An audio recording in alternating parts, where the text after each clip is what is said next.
मीनाक्षी और आज हम बात करने जा रहे हैं भानगढ़ के किले के बारे में। भानगढ़ के किले का निर्माण आमेर के राजकुमार भगवान दास ने किया था अपने पुत्र के लिए। क्या दोस्तों आप जानते हैं भानगढ़ के किले की राजकुमारी कौन थी? भानगढ़ के किले की राजकुमारी का नाम रत्नावती था। वे बहुत सुंदर थीं।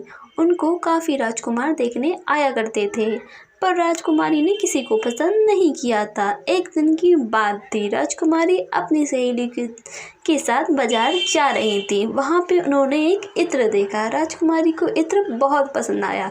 राजकुमारी ने वो इत्र खरीद लिया। वहाँ पे एक तांत्रिक रहता था। तांत्रिक की दृष्टि राजकुमारी की खूबसूरती में पड़ी। राजकुमारी तांत्रिक को भा गई।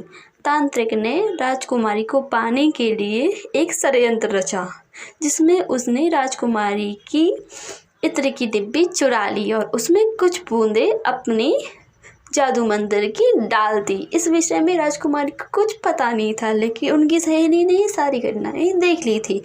उनकी सहेली ने उन्हें बताया है कि एक अनजान आदमी ने आपकी इत्र की बोतल में कुछ बूंदें किसी चीज़ की डाल दी है। राजकुमारी को क्रोध आया और उनने उस इत्र को एक पत्थर के ऊपर फेंक दिया और सारी बूंदें उस पत्थर के ऊपर गिर गईं। उस तांत्रिक ने ये बूंदों में एक अभाव डाला था कि जो भी इत्र लगाएगा वो मेरे पास खिसता चला आएगा। तो वो पत्थर उस तांत्रिक के पास खिसता हुआ चला गया और जैसे ही वो पत्थर तांत्रिक के ऊपर गिरा, उससे पहले ही तांत्रिक ने श्राप दे दिया था कि जल्द ही यहाँ के लोग सारे मर जाएंगे, दर्दनाक उनकी मौत हो जाएगी।